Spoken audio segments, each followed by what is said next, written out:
Hi guys, Jessica here. Today I'm going to share with you my favorite tips and things you need to know for practicing yoga while you're pregnant. It's a great time to come to your mat. Studies have shown that practicing prenatal yoga can help lower rates of depression, it can help you prepare for birth, and overall, just the mind-body benefits of calming your emotions in your mind are unparalleled at a time you really need it. So, the first thing I want to share with you is the importance of not overextending or overstretching your abdominal muscles. So an example of this would be a camel pose or anything where you're really opening super wide and back in the belly, because essentially as your belly grows, those muscles are getting pulled apart from each other as they are, and you don't want to do exercises that are going to pull them away from each other even further. So anything that really has you extending here, you want to end up, especially as you get further along, not doing those exercises. You want to do things that help bring your abdominal muscles closer together, if anything. The next tip I have for you is cat-cow.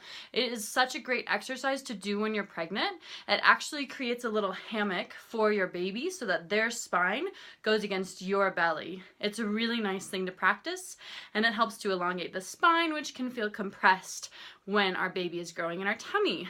The only thing that you need to know about cat-cow is you don't want to really drop the belly too far as you're inhaling and pushing into the arms and opening up.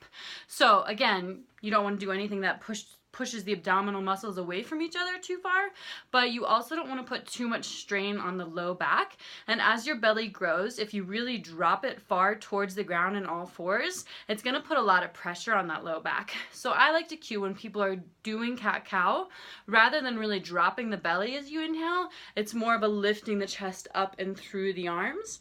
And then as you exhale, you can really round into it and find that deep opening. So that cat-cow is really important. Don't overextend the abdominal muscles.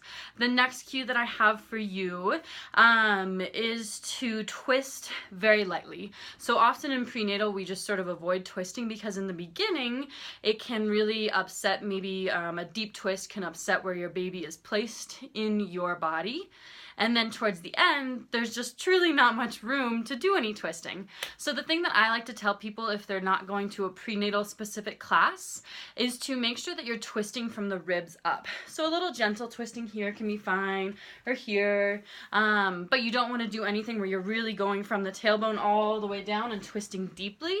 One cue for this can be to make sure you can still breathe really deeply into your belly and feel relaxed. So if you are practicing that twist, from the ribs, relaxed belly breathing, just let it be something gentle where it feels like a relaxation for your body, not something that's really wringing you out like we often do in yoga.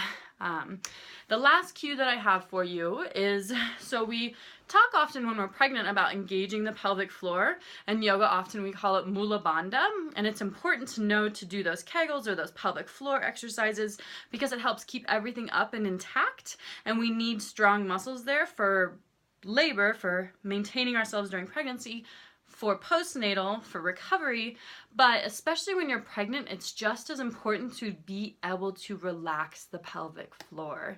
You need to be able to push your baby out of there, and if you're too tight, then it's just not going to be as comfortable. I mean, it's not comfortable anyways, but it's not going to happen as easily. So I recommend matching it to your breath. So as you inhale, engage the pelvic floor, and as you exhale, let it relax. Inhale, engage. Exhale, relax. And the last tip that I have for you today has to do with inversions. So I have moms ask me all the time, I practice inversions, is it safe to practice them while I'm pregnant? If you have a regular practice, I think you probably are pretty in tune with your body. So trust what feels good, trust what you know better than anyone else. Also, maybe go to a yoga class, ask a teacher who specializes in prenatal that can give you more feedback than this video can give since I'm not seeing you personally. But the general rule of thumb that I like to tell people is at about 32 to 36 weeks, we don't want to practice any inversions because your baby, if they're in correct positioning, is moving down into the pelvis. And if we do, down dog even, or forward fold, or we do, headstand, handstand, those things are pulling the baby back up and away from the way that we want it to go. So up to you, up to your practice, but around 32 to 36 weeks, if your baby's in proper positioning, do things that are going to help it to open into that positioning rather than bring it back up. That being said, if your baby's breech, inversions might be a great thing for you to practice. And again, gently, things like down dog. That's up to you, your doctor, your healthcare provider, and a teacher that you can see personally. Otherwise, for me, I didn't really practice big inversions like headstand or handstands almost as soon as I got pregnant. It just didn't feel right for me. So trust what's right for you, and then towards the end of your pregnancy, just be gentle and do the things that are going to help your body to move the baby down in the way that it needs to go.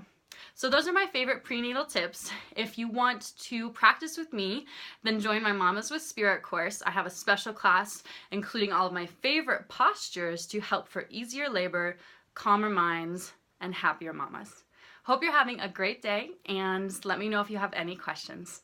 Thanks so much. Namaste.